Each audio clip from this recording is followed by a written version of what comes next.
Благодарим Тебя за чудную возможность, которую Ты даешь нам всякое время приходить перед Твоим присутствием. Мы открываем свое сердце, чтобы принимать от Тебя.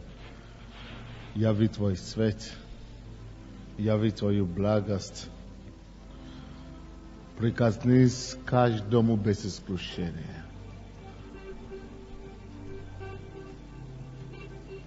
Измени нас сегодня. И дай нам принять истину, по которой мы отныне будем жить и строиться. Во имя Иисуса Христа. Благодарим Тебя, Господь, за ответ. И весь народ сказал: Аминь.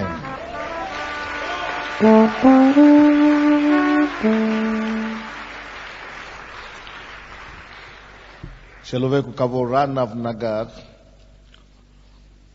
не заживающаяся рана, положите руку на эти раны и примите ваше исцеление во имя Иисуса. Вы можете присесть.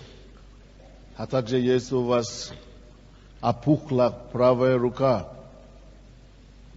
тоже поднимите, вы можете положить руку и принять ваше исцеление. Если у вас беспокойный позвоночник, тоже примите это исцеление от Господа. Аллилуйя. Так, давайте присядем все. Найдите свое место. Какой месяц у нас? Месяц разумения. Вы помните, что такое разумение? Разумение – это те парадигмы, убеждения, веры, которые вошло в нас и которые руководят и диктуют наши с вами поступки. Те убеждения, те истины или ложь, которые руководят нами, которые побуждают нас поступать так, как мы поступаем. В прошлое воскресенье мы проповедовали о том, что какое у тебя разумение. И мы послушали и приняли то, что я бы назвал Божье разумение. Я сказал, вы должны это записать и передать это вашим детям, вашим внукам, что так Бог видит жизнь для христиан. Бог видит жизнь христиан, что она должна быть хорошая. Это Божье разумение о нашей с вами жизни. Это все, что Бог пытался. Вот то, что мы читали с вами прошлое воскресенье, это все, что Бог пытался учить и донести до нас в Ветхом Завете. Это за одну проповедь я пытался донести до вас, что о чем вся Ветхий Завет. О чем весь Ветхий Завет. Весь Ветхий Завет рисует нам образ. Давайте договоримся, не будем разговаривать. Можно. Весь Ветхий Завет рисует нам образ того, что должно быть в Новом Завете. Оно создает нам наглядные картины через жизнь израильтян. Так что жизнь израильтян – это как наглядные рисунки, картины того, что мы должны иметь. Так что она должна быть наглядной, чтобы могли понять и видеть четко, что Бог хотел нам сказать. В христианстве, в Новом Завете, жизнь христианская должна быть какая? То, как он придумал его в первой и второй главе Бытия. В третьей главе Бытия это уже было падение. Только две главы Библии, первая и вторая глава, дают нам Божье намерение о жизни. Все остальные главы Библии, с третьей главы, это всего лишь поправка, исправление ошибки. Весь Ветхий Завет – это исправление ошибки. Поэтому это исправление ошибки даже в Новом Завете продолжалось через жизнь Иисуса. И то, что Иисус делал, Он возвращает нас к первому источнику, намерению Бога, 1-2 главе. И что теперь обозначает наша жизнь? И по каким понятиям мы должны с вами строить свою жизнь? Очень четкая и простая. Что можно построить свою жизнь, разумение в 4 словах. Первое слово – Бог меня и каждого из нас через искупление выводит нас и освобождает нас от всякого рода рабства. Рабство не принадлежит искупленным. Финансовое рабство, сатанинское рабство, греховное рабство, рабство болезни. Это уже не наш удел. Он пришел избавить нас от рабства, чтобы мы могли господствовать над землей. Это первый пункт. Разумение, которое у нас должно быть. Второй пункт. Он ведет нас в жизнь хорошую. Он дает нам, Он ведет нас в землю обетованную, как с израильтянами было. Это прообраз, какая наша жизнь должна быть. Эта жизнь должна быть хорошая, обширная. Эта жизнь должна быть жизнь, где изобилие, где течет мед и молоко. И жизнь, которая посвящена служению Господу во всем. Это второй пункт, вторая истина. Третья истина, которая должна руководить нашей всей жизни, как наши парадигмы в жизни, убеждение, мировоззрение, как христианское разумение, то, что должны диктовать нам наши действия. Четвертое, это то, что плод земли этой, или эти все обетования вкусит только люди, жаждущие Бога. Если вы не горите за Бога, забудьте об этом. Только жаждущие Бога. Второй. Люди, которые которые будут послушны Богу. Люди послушны Богу. Это была катастрофа израильтян. Вся их проблема была в том, что они были непослушны. Третий. Люди, которые могут ходить с Богом верою. Который говорит: Господь, Ты это обещал мне, Ты это сказал, я верю Тебе. Даже если я умираю, даже если я падаю, даже если весь мир рушится, это будет так со мной, потому что Ты так сказал. Только эти будут вкусить и наслаждаться плодами земли. Во все, о чем жизни, о чем все наше разумение, наша жизнь должна быть. Вокруг этого мы должны строить свою жизнь. Вы понимаете, да? Сегодня я хочу говорить на такой теме. Божий инструмент разумению. Божий инструмент к разумению.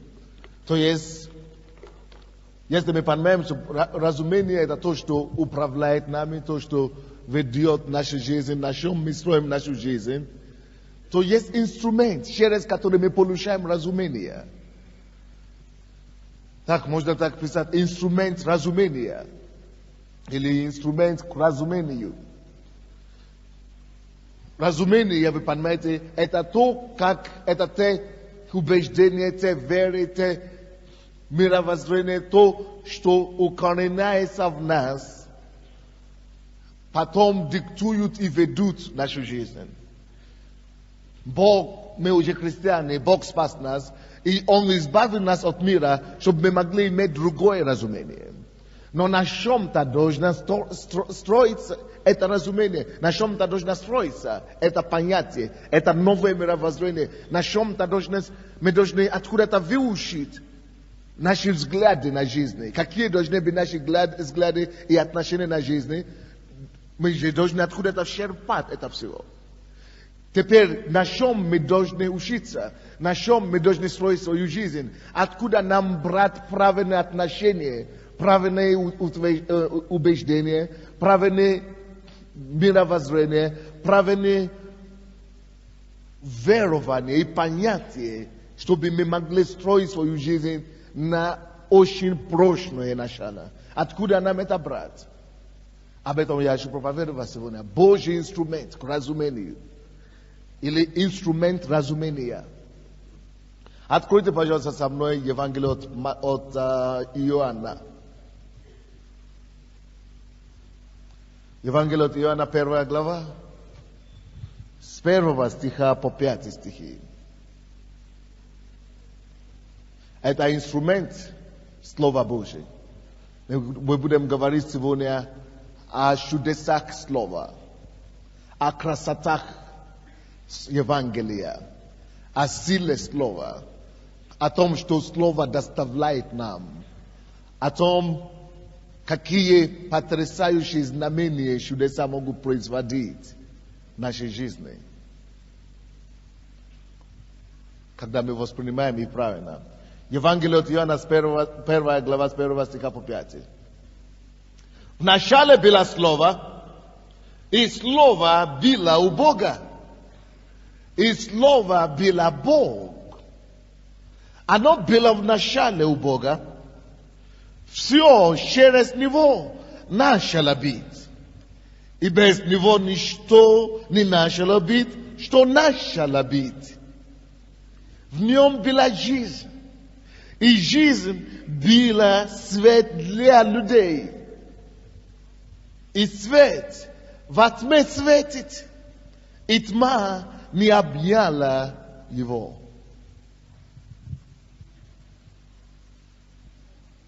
Я молюсь Богу, чтобы Он помог нам понять суть и помог мне тоже передать это слово.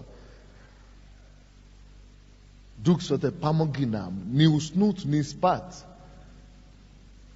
И помоги мне нужными словами передать это слово. Потому что я думаю, если мы поймем то, что я сейчас скажу, то, что мы будем проповедовать сегодня, и мы будем жить по этому, то наша жизнь изменится. Нет более сильной силы. Нет более сильного оружия на планете сегодня, на сегодняшний день, чем Слово живого Бога, чем Библия, чем Слово Божие. Нет просто более сильной силы. Нет просто более мощной силы. Нет более сильного оружия, чем Слово Божие. Алло. Однако вы можете держать это слово в своем доме, и она ничего вам не сделает, не поможет, и вы не почувствуете эту силу. Тише меня чуть-чуть делайте. Вы можете даже выучить это слово наружу, и оно вам ничего не даст.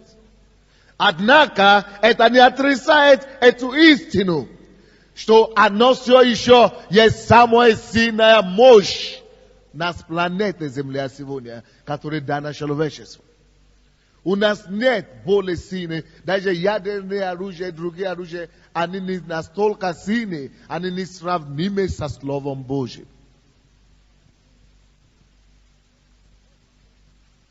Видите, Слово Божье – это само чудо. Евреям 4:12 написано, что Слово Божье живо. Алло, вот эта Библия, которую вы держите в руках.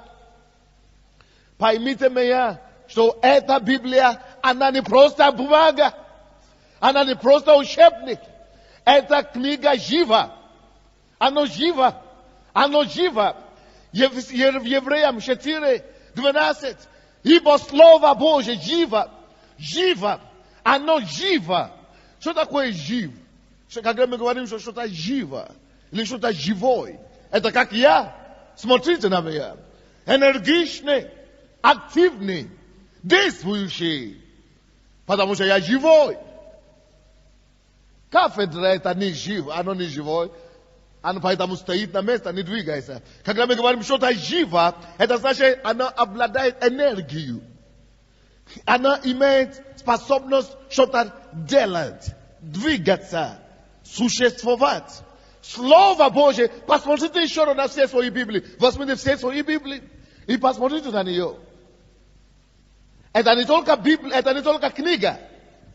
Это слово живо. Смотрите на Библию это еще раз. Пастор Василий, возьми твою Библию также. Смотрите вот так. Смотрите вот хорошо. И скажите самому себе, эта книга жива. Живая. Представьте себе понятие «живая». Представьте себе слово это. Вы понимаете? И задумайтесь о глубине этого слова. Живая. Живая. Представьте это.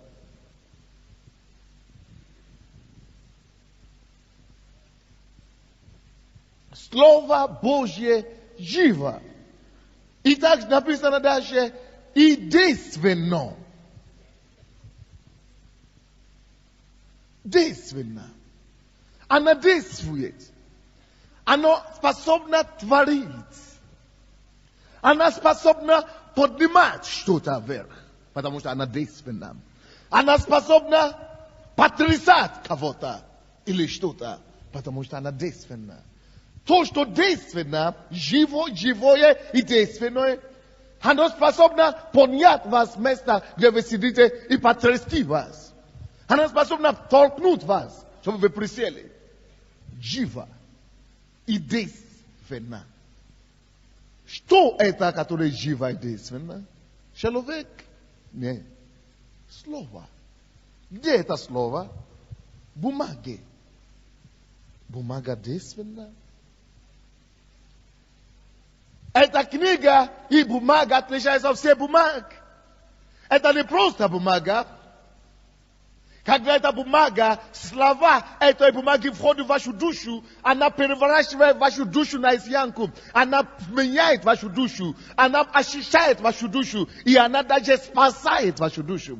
Когда это слово, которое задержано в этой книге, входит в вашу плоть, она способна убрать немощь в вашей плоти, она способна убрать рак и клетки раковые из вашей плоти. Это слово способно прийти к вашему мозгу и сделать там то, что врачи не могут делать. Это слово способно пройти и проникнуться в ваше сердце и менять вас и сделать вас другого человека, то, что психологи и психиатры не способны делать. Слово Божье действенно. Оно действует. Оно действует. Оно действенно. Оно живо. Слово Божье живо. Действенно. Оно проникает. Проникает. Проникает. Проникает. Через суставы и мозгов. Проникает. Проникает. Это слово проникает и делает операцию без ножей. Это слово проникает в кровь и очищает без операции. Это слово проникает в мысли человеческое и очищает его без медитации. Слово Божье живо и действенно. Вот это самое большое оружие, которое Бог дал землю. И когда это слово становится разумением и откровением, она проникает и производит те действия, о котором мы бы никогда не мечтали. Посмотрите это Евангелие от Иоанна еще раз. 1 глава и 3 стих. Написано об этом слове, что через него все начало быть. И без него ничего не начало быть. 3 стих написано так. Все через него, через это слово начало быть.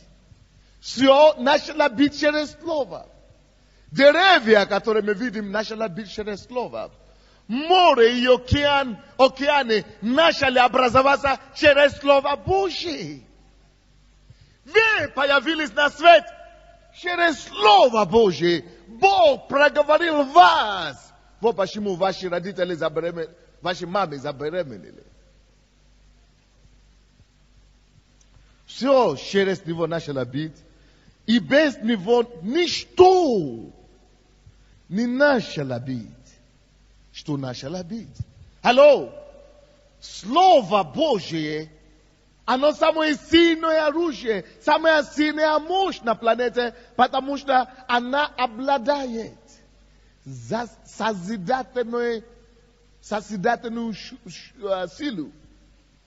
Созидательную силу. Это слово имеет силу созидать. Слово Божие образует из небытия и создает.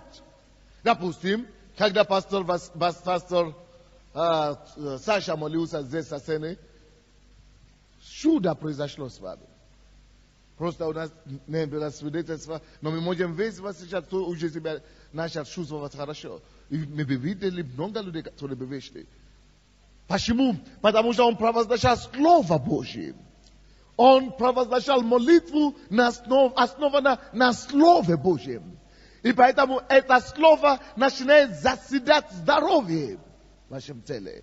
Это Слово начинает созидать мир в вашем доме. Это Слово начинает, потому что оно живо и действенно проникать сквозь ваши кости и организмы и уничтожать болезни. Оно есть самое лучшее, что у Бога есть.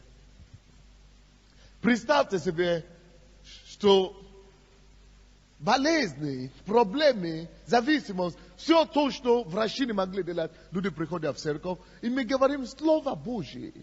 Вы знаете, это работа. И люди получают освобождение. Это говорит вам о силе слова. Это слово, когда вы говорите, и когда вы принимаете с верою, оно становится подобно огню, и пожирает все небожие на своем пути. Книга Иеремии говорит нам об этом.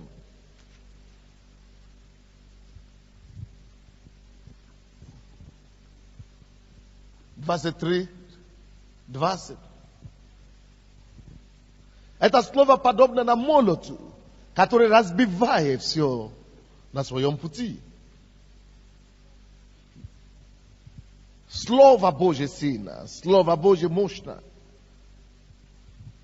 Однако, поймите, Слово Божье ничего вам не даст, если это всего лишь на уровне знания. Слово Божье ничего вам не даст, если это только на уровне слышания или чтения. Или даже если это даже на уровне понимания, что вы разбираете слово, вы истолковываете, оно вам ничего не даст. Слово Божье начинает утверждаться в вашей жизни, когда, кто скажет мне? Когда Слово Божье становится разумением. Какая разница между знанием слова и разумением слова? Кто знает? Так, сестричка, помогите ей пройти. Муж, проводи за руки. Какая разница между разумением слова и пониманием или знанием слова? Ну, знание – это просто количество информации, которой мы владеем. А разумение – это то количество информации, которое мы уже используем, по которой мы живем в своей жизни. Просто которое уже вошло в нас и стало плотью. Очень хорошее слово в конце. То количество, которое уже укоренились, утвердили в нас, слово, которое уже стало плоть. Знание слова – это еще не высвобождает действенности слова. Но когда слово становится плотью, тогда мы говорим, что у нас есть разумение. Так что все это прекрасные слова, которые мы говорим о слове, она не может быть так эффективна и действенна в вашей жизни, если она не станет плотью. Если она не станет разумением. Это значит, пока это слово не утвердится у вас, пока это слово не начнет вести и диктовать ваши поступки, оно вам не поможет. Аминь. Давайте посмотрим притчи. 3 главе. Спасибо. Кто-нибудь помогите ей пройти.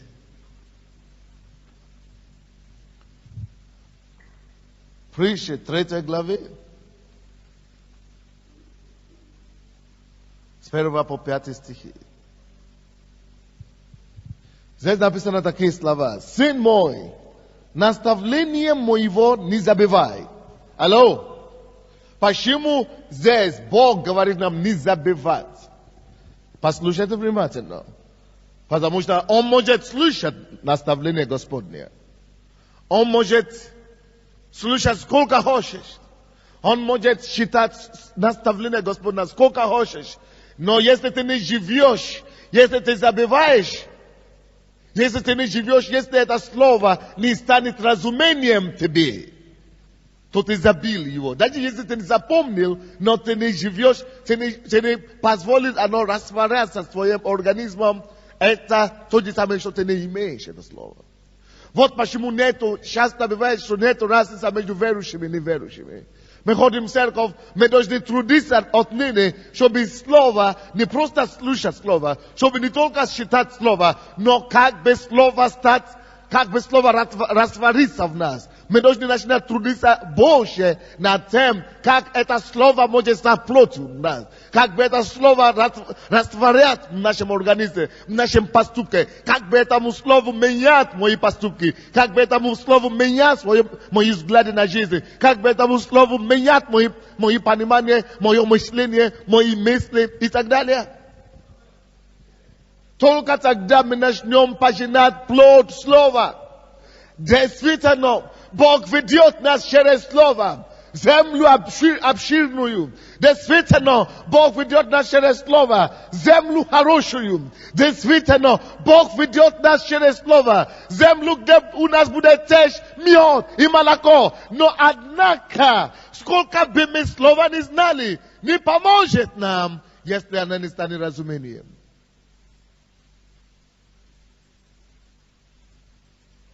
С 1 стиха еще раз притчи. 3 глава. Сын мой, наставление моего не забывай. Не забывай. А то если ты забудешь, то не самое, что ты ничего не учил. И заповеди мои, да храни сердце твое. А что это такое? Иначе говоря. Разумение. Когда сердце хранит слово, это становится разумением. Тогда это слово начинает побуждать нас поступить так, а не иначе.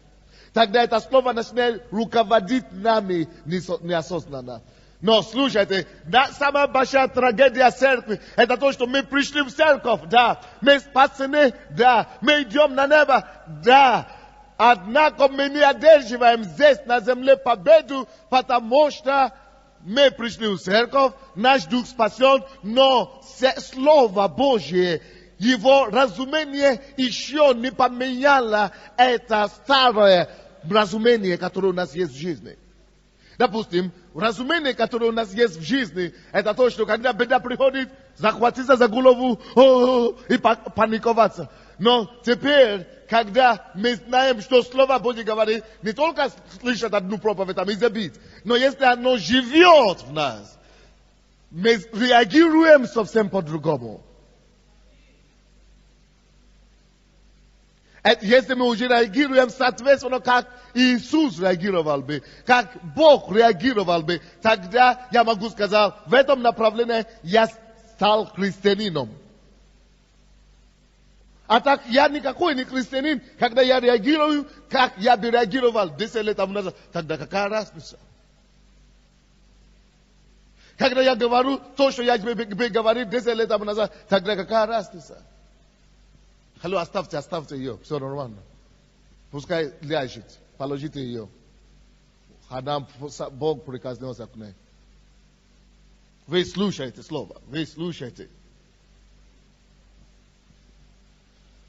Пускай сердце твое хранит заповедь. 2 стих. Если это будет, если у тебя будет разумение, если сердце твое будет хранить заповедь, если ты не забудешь наставление, Бог в 2 стихе говорит, ибо долготе дней, лет жизни и мира они приложат тебе. Алло, только разумение прилагает нам долготу дней. Только разумение дает жизнь. Не просто слово, а разумение слова прилагают нам лет жизни. Только разумение слова. Когда слово, это уже ваше слово мне, она диктует мои поступки. Она стала то, чем я живу. В церкви или вне церкви, сам себе в комнате, или когда все там находятся, не имеет значения. Если мои поступки, мои мысли, я руковожусь тем словом, которое живет во мне, не теми, как я жил раньше, тогда Бог гарантия, Бог гарантирует. Мне не надо молиться больше об этом. Мне не надо просить у Бога долго жить. Мне не надо просить те, которые вещи от Бога. Они автоматически, слово автоматически обеспечивает мне долготы дней, лет жизни, то есть хорошая жизнь и мира. И мир я получал. Я автоматически это имею. Откуда? От слова. Слово, которое живо и действенно, если оно живет в моем сердце, поэтому написано, храни его в твоем сердце. Не в голове только, но в сердце. Тогда она там проникает через кости твои, она проникает через тело твое, она проникает через мозги твои. И они начинают оздоравливать и клетки, и начинают обеспечивать мира твоего сердца, твоему сердцу, обеспечивать здоровье твоему телу, обеспечивать долготу дней твоей жизни. Потому что это слово действует там, если она там живет. Это так прекрасно, когда вы живете на самом деле словом. Я каждый Божий день просыпаюсь, и я слышу себя, мой дух, не рот, но я просыпаюсь каждый день и слышу какие-то слова, которые я говорю. Я проповедуюсь. Бог, Дух Святой проповедует мне во сне. Я просыпаюсь, я получаю какие-то откровения о церкви, о себе, о ком-то. Я говорю, я поймаю себя каждый день, что я говорю что-то. Словом Божьим. Мой дух работает даже во сне. Допустим, я проснулся сегодня, и я говорю такие вещи. Ну, допустим, я не помню конкретно, что я говорю. Что жизнь и жизнь может быть достояние всем, которые могут только смотреть на Христа. Подражай его жизни. Смотри на него. Или вчера я проснулся и говорю, что моя цель в жизни это отражать Иисуса, быть как и копия Иисуса. И я это добил. Я просто, когда вы спите, ваша голова не работает, вы отключен. Но я просыпаюсь, и я слышу мой дух, что она еще и успеваю уловить некоторые слова. Или я пою, просыпаюсь, но потому что слово живет там. Это слово работает в этом организме. Оно все действенно. Это такая жизнь классная. Причем, это самые лучшие слова, которые ты можешь получить. То это лучшие проповеди, когда от своего духа выходит что-то само автоматически. Это то же самое, ты слушаешь Бога. Не то, что у меня сон или что, не из-за сна. Просто что-то информация идет. Постоянно. Это хорошо. Это дает тебе жизнь. И это как только будет, когда Слово Божье живет в вас, внутри вас. Ибо долготы дней, лет жизни и мира, они приложат тебе. Милость и истина, да не оставляют тебя. Обвяжи ими шею твоею. Представляете? Держи слово, милость, истина, Божье слово. Обвяжи шею вот так, как хочешь. Обвяжи шею. Чтобы оно только стать, о чем это говорит? Чтобы оно стало разумением. Чтобы она осталась у нас. Чтобы мы не просто учили слово. Нет пользы учиться слово, если оно не станет разумением.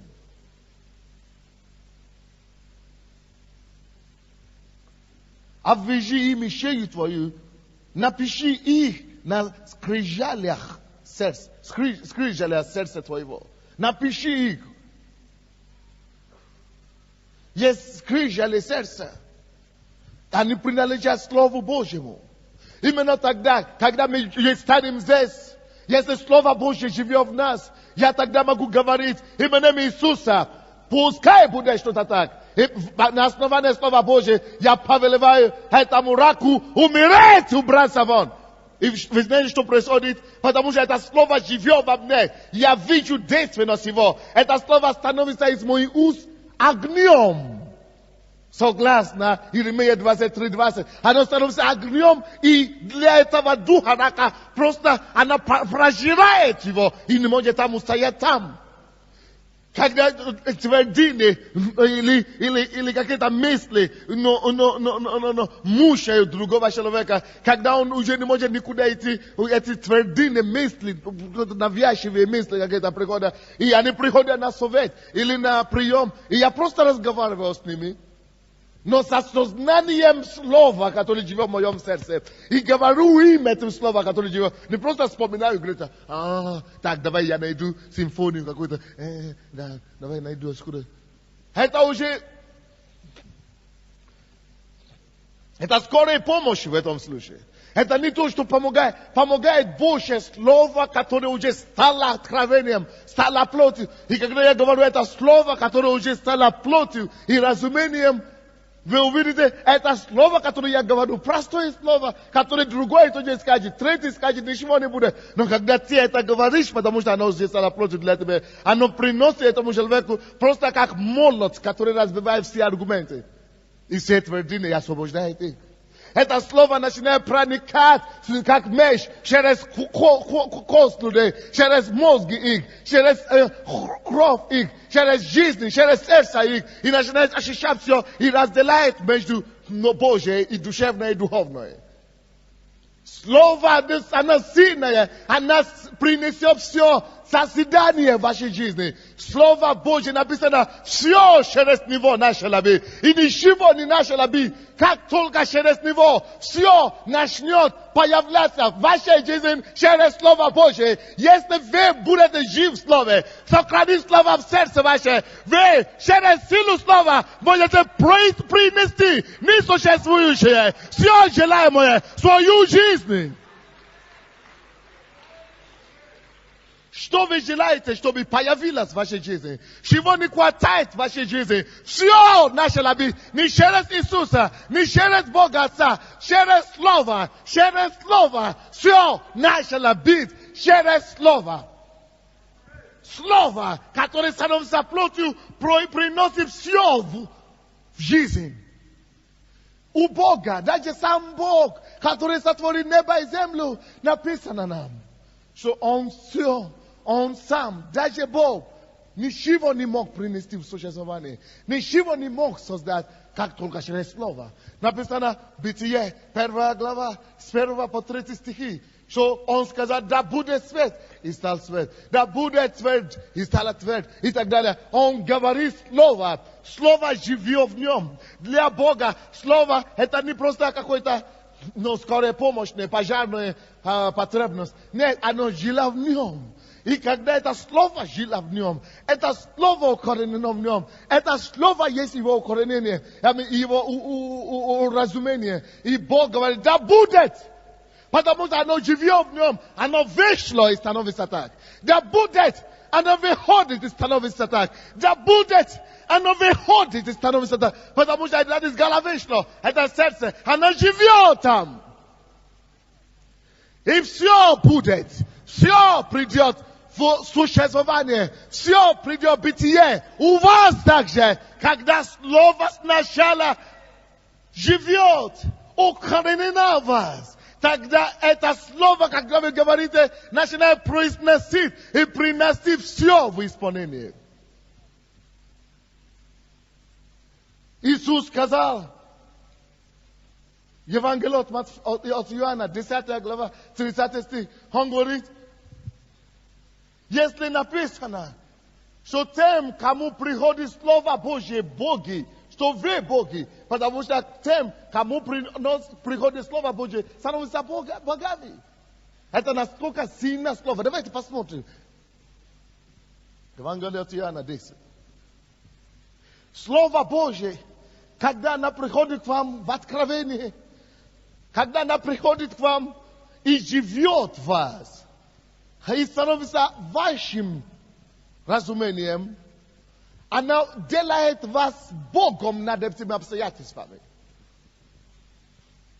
Давайте посмотрим.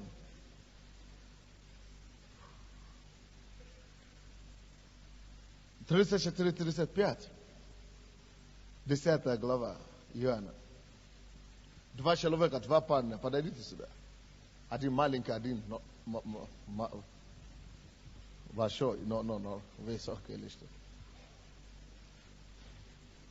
Вы нашли Евангелие от Иоанна 10? Давайте прочтем. 34-35. Иисус отвечал им: не написано ли в законе вашем? Я сказал, вы боги. Теперь послушайте, очень много споров об этом местописании.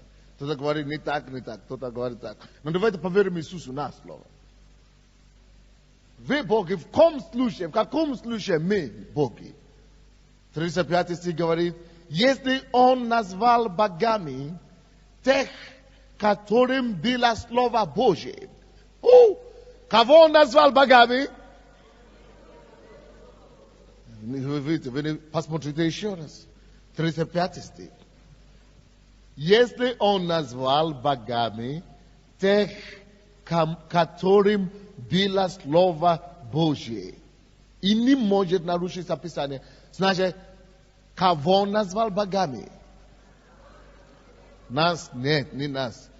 Согласно 35 стиху, кому Он назвал богами?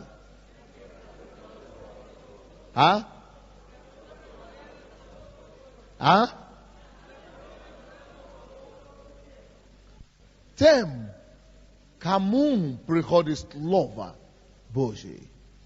Тем, кому было, у кого, которым было Слово Божие. Идите сюда. Я объясню вам эту ситуацию. И обозначение это. Слово Божие настолько сильно и мощно, что не только все приходит в движение посредством слова, не только все приходит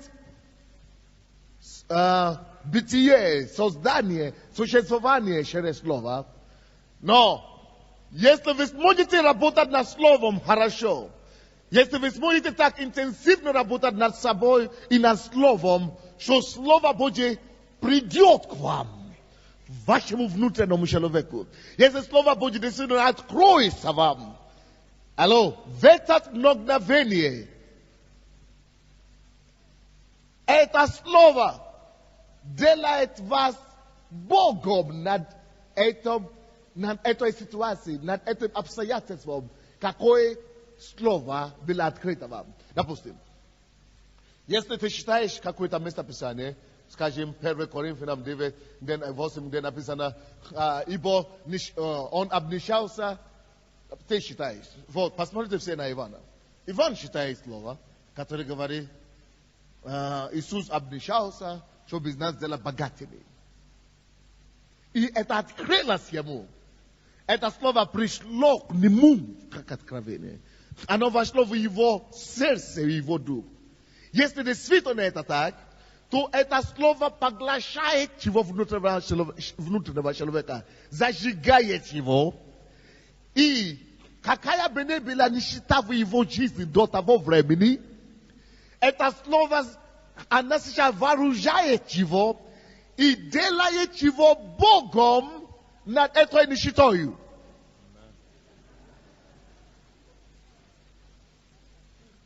Кому приходит слово, Бог называет, если слово приходит, ты превращаешься как Бог над этим обстоятельством. Допустим, я однажды говорил, что я проповедовал в другом городе, Беларуси. Как называется? Молодежь называется этот город. Беларуси. И я так проповедую о Словом Божьем, о силе слова. О том, что слово действенно и живо. Это человек, он был сын пастором, он сам пастор, помощник пастора. Он из Пятидесятнической церкви, ему 35 лет. Он говорит, 35 лет я знаю это слово. Он стал харизматом, они начали харизматизм. Но ранами Иисуса ты исцелен. Все знают. И когда я начал проповедовать, я просто взял это пример как-то. А у него был порог в сердце. Infatti, le sono stata qui univo billa, pristo qua da lì. Io univo te per yele senza la voda. No, non c'è mai un bude Gesù Gesù na vero. Amen, psaiti. Ja propovedoval a slove, ja bzial остановился почему-то на этом слове. Рано мы его выселили. Рано мы его выселили. Рано мы его выселили. И когда я начал говорить об этом, то он вдруг начал кричать там впереди. Я думаю, что с ним? Встал, начал какать. У меня сорвай проповедь. Я говорю, я уже понял, что что-то, наверное, произошло. Я говорю, что с вами, дорогой? Дал ему микрофон, и он начал свидетельствовать. Он говорит, как будто он никогда не знал это слово. Она просто открылась ему, и он говорит, действительно, я числен. Он говорит, как только я так подумал, он говорит, Бог мне просто показал видение. И он видит свое сердце, как будто он со стороны говорит. И он видит, как будто какую-то руку что-то убирает, черное какое-то, убирает его сердце. И он почувствовал, как будто холодный потом на него исцелил. И поэтому он начал там кричать. Он говорит, я не могу держать себя. То есть, это слово, которое открылось ему, что ранами его исцелился, исцелен, вот это сделало его внутреннего человека Богом над этой болезнью сердца. То есть, какое направление слова какое-то открывает вам. Если откроется только, если только действительно придет к вам это слово, если действительно это слово станет разумением для вас, она переворачивает вас и сделает вас Богом над этим обстоятельством. Когда у нас была тяжелейшая ситуация, с этими давлениями и так далее, мне уже дали подписать бумагу, что надо въехать. Безнадежно. Я пошел к Богу молиться. Я молился 18 часов 3 дня подряд. По 18 часов каждый день. Не кушая ничего, не пья ничего. Я хотел слышать небо. Каждый день я слышу, Бог мне говорит, что все будет хорошо. Но это не было недостаточно. Я хотел конкретно. И Бог мне говорит, открой какое-то местописание. Открой числа 23. Что может там быть? Я уже все знаю. Но когда я открыл, и вижу, что нет бедства в Якове. И нет несчастья в Израиле. Для меня это стало, как будто я никогда не знал это слово. Я говорю, все. Я пошел, у меня должен быть пост еще неделю. Я пошел, говорю, все, я пошел, открыл холодильник, отпустошил это место в Израиле. Потому что это бесполезно уже молиться. Потому что...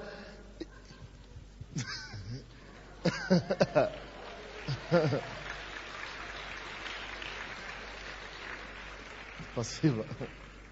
То есть это слово как бы одержало меня. Я стал одержимым этим словом. Мой дух. И мое слово, и я как будто я покорил эту проблему. Как будто все. Я стал гигантом над этим словом. Это слово меня сделало Богом над этими все проблемы. И как раз, пока я там ликую, 2 статьи уже вышли опять. 2 статьи опять уже вышли. Ужасные. Мне принесли, я говорю, я уже не буду считать. Мне очень интересно. Все. Для меня это решенный вопрос. Я сейчас того времени говорю, для меня это решенный вопрос. Почему? Слово пришло ко мне. Она стала разумением. Видите, я говорю это слово все время сейчас. Она стала разумением. И потому что она стала разумением, я стал Богом над этой ситуацией. Теперь однажды я слышал проповедь о страхе. Не так хотелось одержать победу над страхом. Потому что написано, что это Бог не дает дух боязни. Значит, Он не дает, значит, не от Него.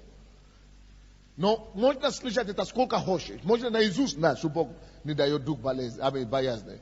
Но если не придет тебе откровение, если это слово, ты не возьмешь, говоришь, размышлять над этим и считать это по слову, и чтобы это жило и вошло в тебе, ты все равно будешь бояться.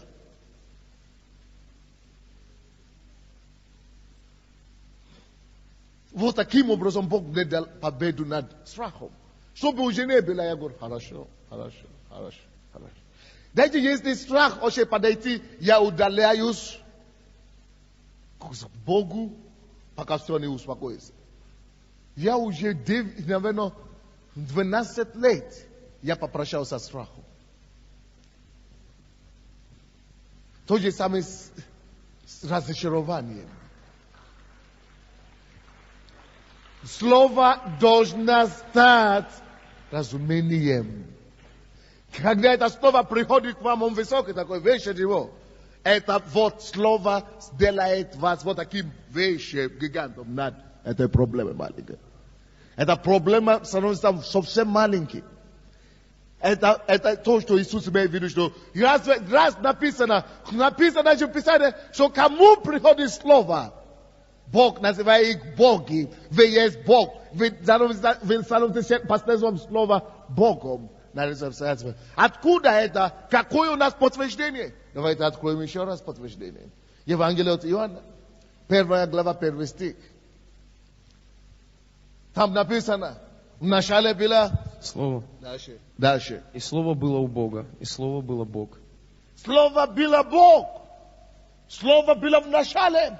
Слово было Бог. Hello.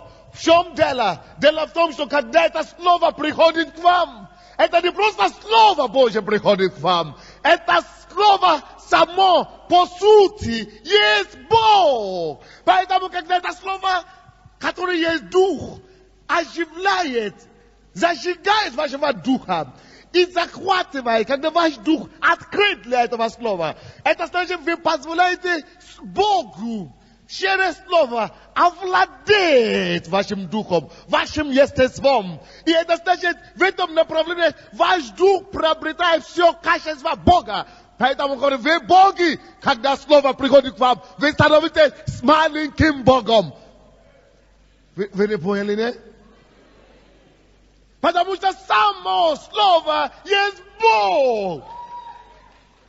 Когда она приходит в ваш дух, и она захватила ваше сердце, захватила ваш дух, тогда вы становитесь тем же самым свойством, как это слово Бог. И это слово, которое открыто вам в этом направлении, вы становитесь словом, Богом в этом направлении над этой ситуацией, проблемой. Но давайте будем стараться, чтобы слово стало разумением для нас. Многие из нас, мы читаем Библию с утра. Мы еще не вышли из порока, мы уже забыли, что мы читали. Потому что мы только читаем повествование. Лучше не читать одну главу, если вы забудете. Лучше читать один стих, но чтобы оно вошло хорошо. Рассуждайте об этом. Применяйте это слово к себе. Целый день попытайтесь размышлять и думать. Проводите параллель с этим словом, этим положениями, ситуациями, которые возможно возникнут. И как вы бы реагировали через это слово. То есть слово, не читайте Библию, изучайте. Причем с вопросами. А если так получится? Ага, как я буду реагировать? Ага, что Бог мне пытается сказать? А если вдруг? То есть читайте один стих и начинайте рассуждать об этом. Рассуждать об этом.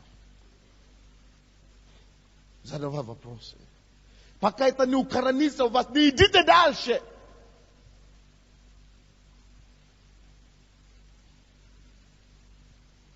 Или если непонятно, закройте это место, откройте другое место, которое будет понятно, которое будет откровением. И рассуждайте над именно тем, который стало откровением. Если оно не стало откровением, не постарайтесь умом получить откровение. Все равно вы не получите умом откровение. Только то, который открылось, который стало живо вам, вот над этим надо остановиться. И впитывать его, сосовать, чтобы она стала разумением. И чтобы вы уже знали, что это уже не уйдет от вас. Вот это потом будет плацдармом для ваших поступки. Это уже будет основой и платформой для вашей реакции на какие-то вызывающие обстоятельства в этом направлении. Вы уже будете знать, что сказать. Тогда, когда ситуации подобные или опасность возникает, потому что благодаря тому, что она стала разумением для вас, вы знаете, что будет? Она проснется. И вы скажете, нет, я не могу. Я вам скажу, у меня были такие искушения, как верующий, особенно когда я был студентом. Я раньше уже находился один на один с девушкой, которая отеля Ocean, Beach, парня, который с голой женщиной раньше. Я один на один, закрытая дверь, она была голая, и я там, все было готово. И ничего не произошло. Благодаря разумению. Вы думаете, что у меня нет плод? Нет, есть, реагирует тоже.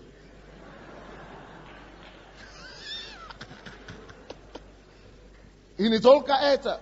Я уже раньше находился в комнате с девушкой до утра. Она мне звонит, я как лидер домашней группы. Она, надо приезжать, я умираю. И я беру такси ночью, пол 12, я приезжаю, она плачет, я утешаю. Я говорю, мне надо ехать жить 2 часа. Он говорит, нет, не уедешь, надо остаться. Я вот так остался до утра. Я говорю, что будет делать? Я говорю, ну, надо. Я говорю, нет. Что мне спасло? Не потому что я такой сильный, нет. Был момент, когда я говорю, что все, я сам сдаюсь. Но слово, которое живет, это не один раз мы были такие вещи. Если вы получите слово, откровение живет внутри вас, вы можете выдержать. Это слово будет спасать вас, когда эти потребности будут.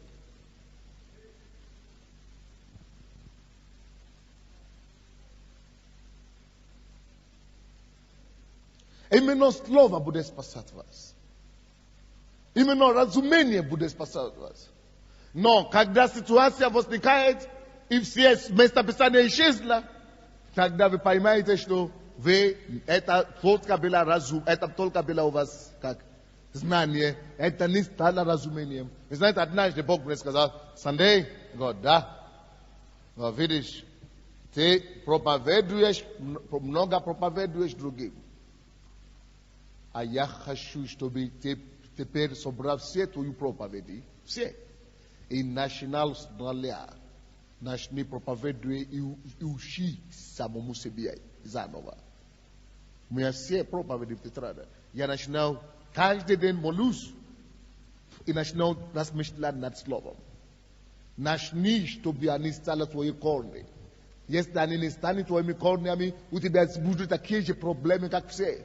Беда там, проблема там, дьявол там нападает, а бес там пришел, и ты тут же, как корабля, как называется, волна. Вот почему у нас многие христиане, они живут сегодня в кайфе, христианский кайф. О, так хорошо сегодня, благодать, а завтра какое-то настроение непонятно упало. А потом побили взгляд еще, опять, так класс, а потом через какие-то дни уже такие потухшие. Потому что они живут от слушания к слушанию Слова Божьего. Нет разумения. Слово не живет внутри. Это беда. В этом Евангелии от Иоанна, 1 глава, 3 стих, написано, что все начало быть, но в 4 стихе написано, что это слово было жизнь.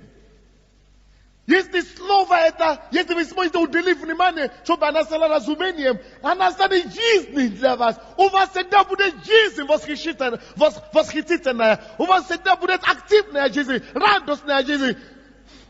Я даже не могу понять, что верующие могут быть в депрессии. Когда слово живет внутри. Что такое депрессия?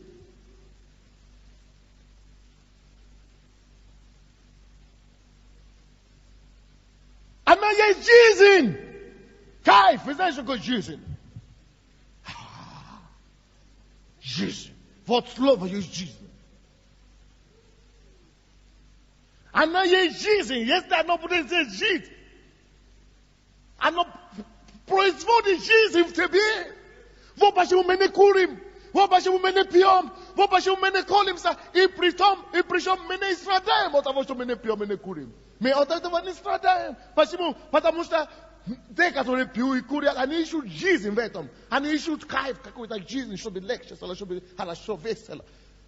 Но слово есть жизнь. Оно дает нам внутренние наркотики. Оно дает нам это кайф внутри. Оно есть жизнь. Мы получаем внутри жизнь. Заряд жизни.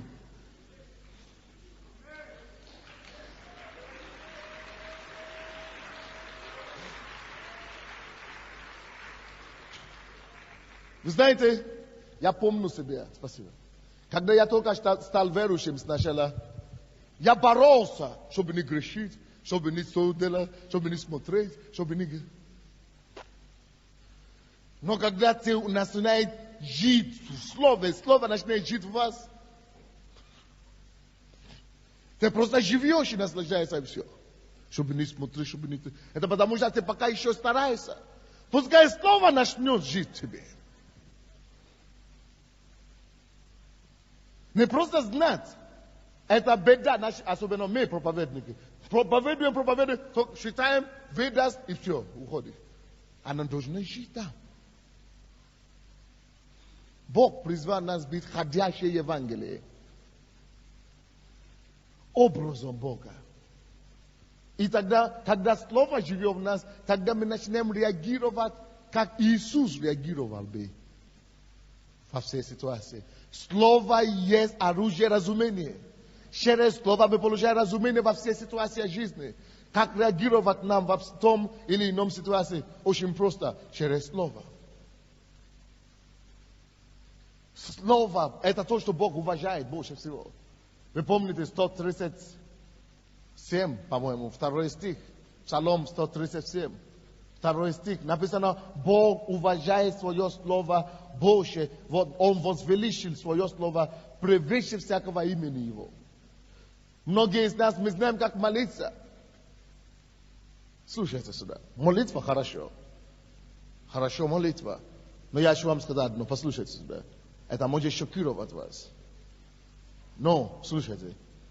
Когда нужно было спасти мир, когда Бог увидел, что нужно спасти мир, что Он сделал?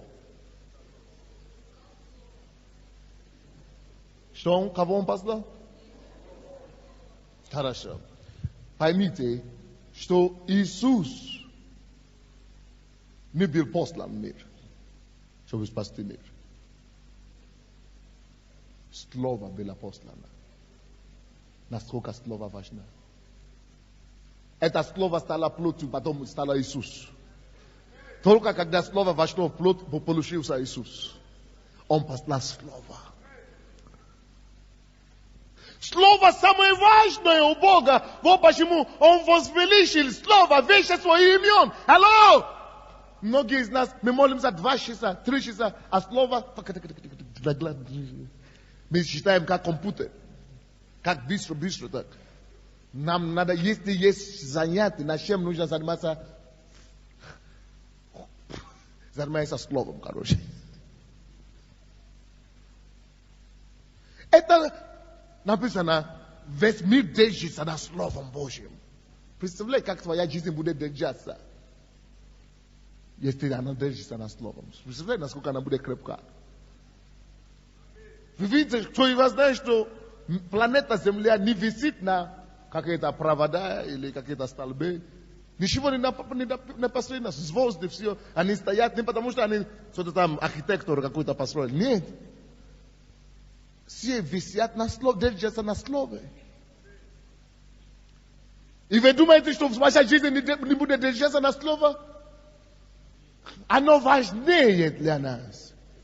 Важнее, чем занятия, туда бегизня, туда бегать, туда в церковь, туда жениться. Приоритет должен быть. Занимайтесь словом. Живите словом. Через слово все начинает быть. Поймите, если все начало быть через слово, важно, чтобы вы поставили в начале и на основе всех ваших начинаний слова. Потому что у Бога оно было источник всего. Исток всего, фундамент всего. Если слово будет фундамент твоей жизни, и всего то, что ты делаешь, ты непоколебимый будешь. Но не просто слово, что мы с вами считаем, где написано, чтобы она жила. Вы помните Яков, 1 глава? Кто считает слово и не делает, похож на человека, который рассматривает себя в зеркало и отошел, и тут же забил.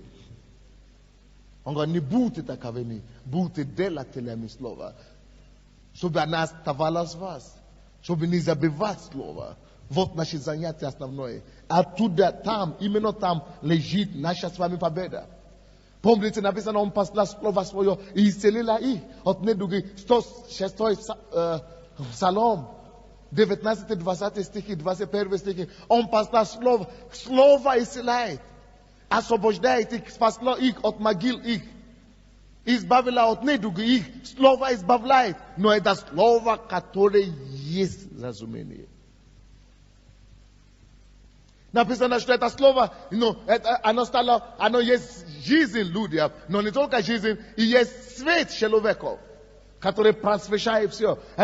Ты не будешь ходить во тьме, если слово живет в тебе. Слово есть свет человекам. Слово есть свет человекам. И она ходила во тьме, и тьма не могла объять его. Никакая тьма, никакое обстоятельство, никакой дьявол, никакой тьма, ни силы ада не может объять, не может победить, не может сокрушить вас, если слово живет. Потому что слово есть свет, и никакая тьма не может объять.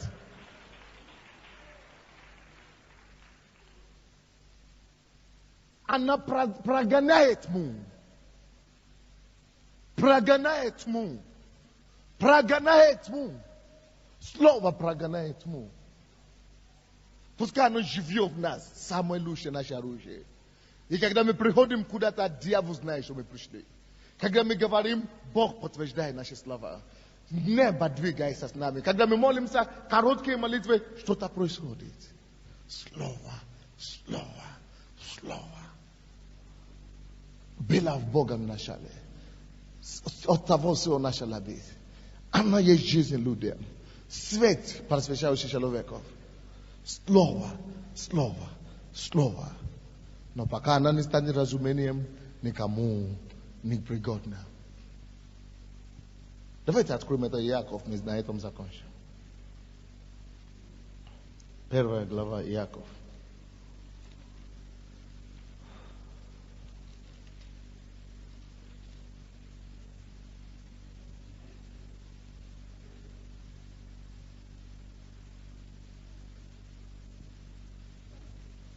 Двадцать 22 стиха. 21 стиха. Поэтому, отложивши всякую нечистоту и остаток злобы, кротости, примите насаждаемое слово. Примите насаждаемое слово. 1 глава Иаков, 21 стиха. Могущее спасти ваши души. Именно души. Наш дух уже спасен, слава Богу. Но только когда Слово живет в нас и превращается в нашу плоть, тогда наша душа спасается. Что такое душа? Это наши мысли, какие были, когда мы были, какими мы жили. Наши вы знаете, какие нездоровый ум, мышление, верование, такие характер нехороший, чувства, эмоции, я не знаю. Но все, что входит в воли такие, которые были в миру, это спасается постепенно, спасается через слово. То когда слово становится разумением, меняется. Мы закладываем новый фундамент. Мы поменяем те предубеждения,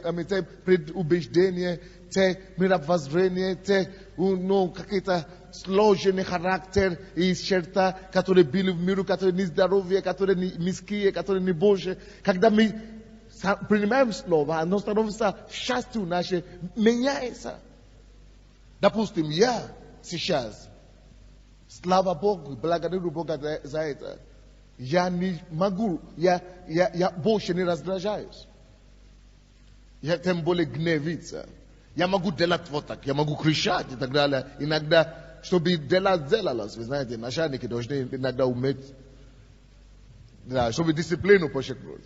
Но а так, в сердце, я стараюсь, чтобы это не трогало мою сердце. Ярость, гнев, обида, не, никогда больше. Но это мы делаем через слово. Наслаждаемое слово, она спасает нас от этого гнева, от этих, много чего, которые у нас было. Мы же все знаем, что у нас было внутри. Слово побеждает и меняет нас, и наши реакции начинают быть похожи на реакции Иисуса. Мы прощаем без проблем. Мы начинаем любить всех. У нас бывает долготерпение.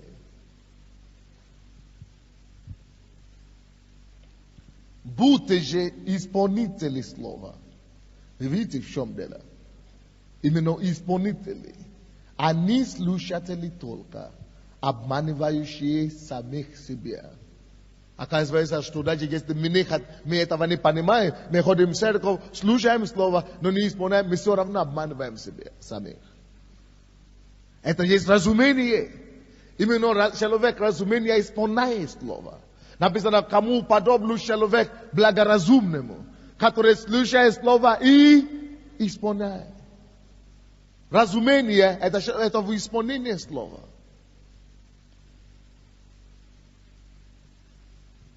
Допустим, мы говорили здесь о семейном бюджете. Женщина пришла через 2 недели или неделю и пришла и начала свидетельствовать. Слава Богу за проповедь пастора про семейный бюджет. Мы так никогда не жили, мы думали, нечего сэкономить, нечего планировать, нечего делить. Но когда он так делал, мы просто решили по вере послушаться. Мы просто решили, что если он от Бога, если пастор муж Божий, мы все равно будем это практиковать. Мы начали это практиковать, и наш доход поднялся на $50. Мы не знаем откуда. Порядок. Бог есть Бог порядка. И когда вы строите свою жизнь по порядку, Бог благословляет. Он есть Бог порядка. Он благословляет порядок. Видите, это есть Слово Божье, но если мы будем только цитировать, Бог есть Бог порядка, и не будем самим жить по порядку, никакое благословение, ни на какое благословение рассчитывать нельзя. Видите, написано в то время, что даже у бедного бывает много на поле, но все разрушается, или как это, гибнет из-за беспорядка. Из-за беспорядка все гибнет. Алло, бедного человека у Бога нет. Бог считает всех нормальными. Даже у бедного Бог говорит, что у него есть. Если будет планирование, структуровка, порядок, если будет администрирование, если будет структура, если будет планирование, тогда он поймет, что он не бедный. У него ничего не остается, потому что нету порядка Божьего. А Бог есть Бог порядка, Он благословляет. Бог дает всем людям шанс иметь что-то. Если мы только сможем сидеть и спланировать правильно, мы поймем, что мы намного богаче, чем мы думаем. Поэтому Бог говорит, не только будете слышатели слова, но исполнители слова. А если вы только слушаете, вы обманываете себя. 23 стих. Ибо кто слушает слово и не исполняет, тот подобен человеку, рассматривающему природные черты лица своего на зеркале. Он посмотрел на себя, отошел и тотчас забыл, каков он. Но кто вникает или вникнет в закон совершенный, вникает, видите, вникает. Не только считающий, а вникает. Закон совершенный, тот становится совершенным. Закон свободы, тот становится свободным. И прибудет в нем. Вот ключ разумения. Вот ключ исполнения. Надо пребывать в слове. Не только считать каждый день, а чтобы слово жило в вас. Тот, будучи не слушателем, забывшим, но исполнителем дела, блажен буде во всем действовании. Поймите, друзья, Бог не гарантирует блаженство, благословение там, где нету пребывания слова внутри. Там, где нету исполнения слова, нету блаженства. Скажите, нет благословения слова там, где нет исполнения слова. Только исполнение слова высвобождает Божье благословение на слово.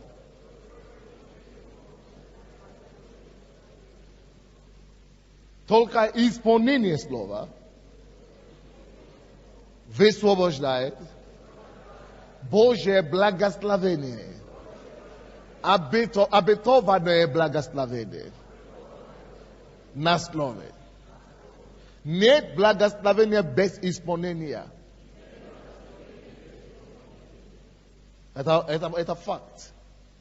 Сколько бы я не верил в сердце, или считал, или проповедовал, что Бог исцеляет и так далее. Но когда у меня опухоль возникла, однажды я обнаружил, у меня опухоль под мышкой. Я говорю, Боже мой, я же проповедую об этом, я же сам верю. А Бог говорит, что вот теперь мы будем проверять твою веру. А я думаю, я веру должна уйти. Нет, это не вера. Вы знаете, что вера говорит?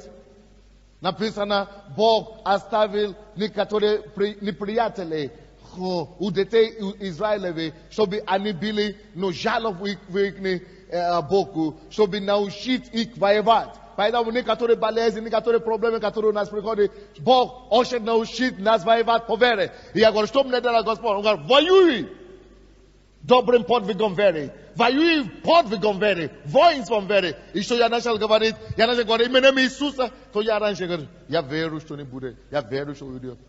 Я верю. Во имя Иисуса я верю. Аминь. Но я начал воевать верою.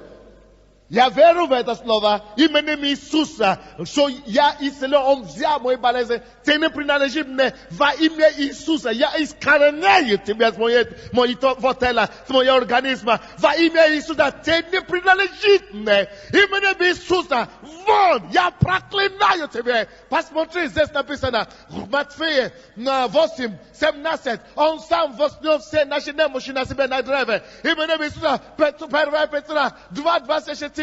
Ранами его я исцелен. Исайя 53, 5, 8. Он взял наши бедствия, боли и посрамления. Во имя Иисуса, ты мне не принадлежишь. Я воюю верою. Я верою говорит, я не допущу. Я не допущу. Сколько бы ты не хотел, я иду на молитвы. Именем Иисуса, объявляю войну. Я искореняю отсюда. Я стою агрессивно. Война всегда агрессивная. Война всегда агрессивная.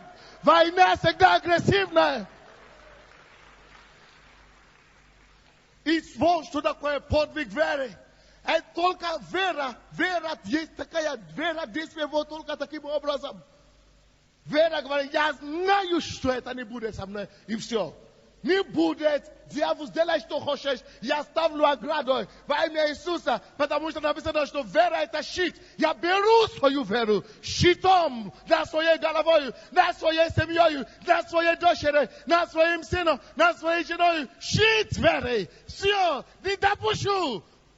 Никаких для дьявола. Вера есть щит. Воевать. Зачем Бог оставил все войны в Ветхом Завете? Чтобы мы могли знать, что Христ это прообраз нам, что христианская жизнь это жизнь сражения. Только не сражение физически с кем-то. Нет, мы не воюем против крови и плоти, но чтобы мы могли сражать верою.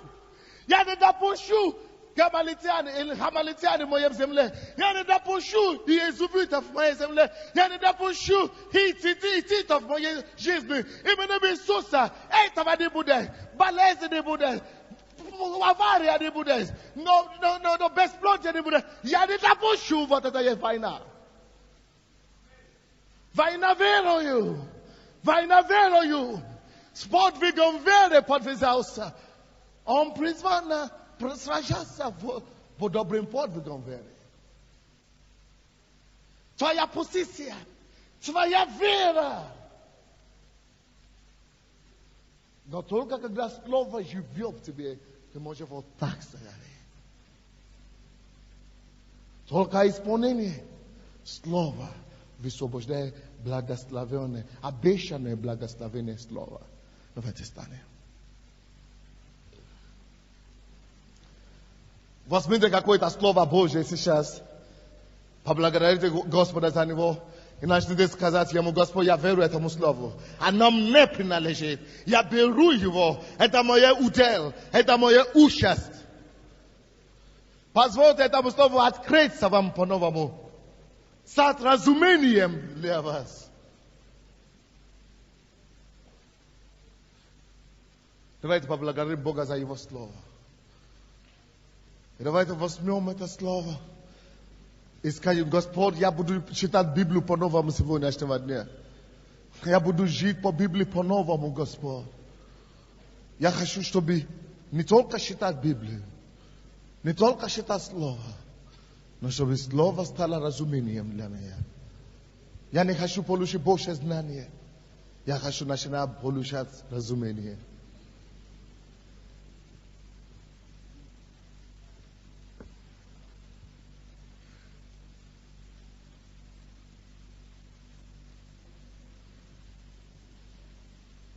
Помолитесь за себя. Давайте закроем все глаза. Поговорим с Богом. Вначале было Слово. Через Слово все начало быть. Что ты ожидаешь в твоей жизни? Что не хватает? Все придет через Слово. Через разумение Слова. Все начнет быть. Все придет в бытие. Все начнет быть. Все начнет быть. И когда это Слово живет в вашем сердце, и вы провозглашаете с верой, созидание приходит. Созидательное Слово в ваши уста. Созидательное Слово в ваши уста. Написано, что говорит Писание. Ибо близко к тебе Слово. Вот решение на все вопросы. Вот единственный ответ, который Бог предлагает. Близко к тебе Слово. Близко к тебе Слово. Это Слово сделает тебя Богом над этим обстоятельством. Это Слово тебя сделает начальником над этой проблемой. Близко к тебе Слово. Близко к тебе Слово. Близко к тебе Слово. Близко к тебе Слово. Близко к тебе Слово. В твоих устах. Ибо написано, если мы сердцем веруем, верую в это слово сердцем, это разумение называется веруя сердцем. Это обеспечивает спасение, праведность. Ибо если вы будете верить в слово в сердце вашем,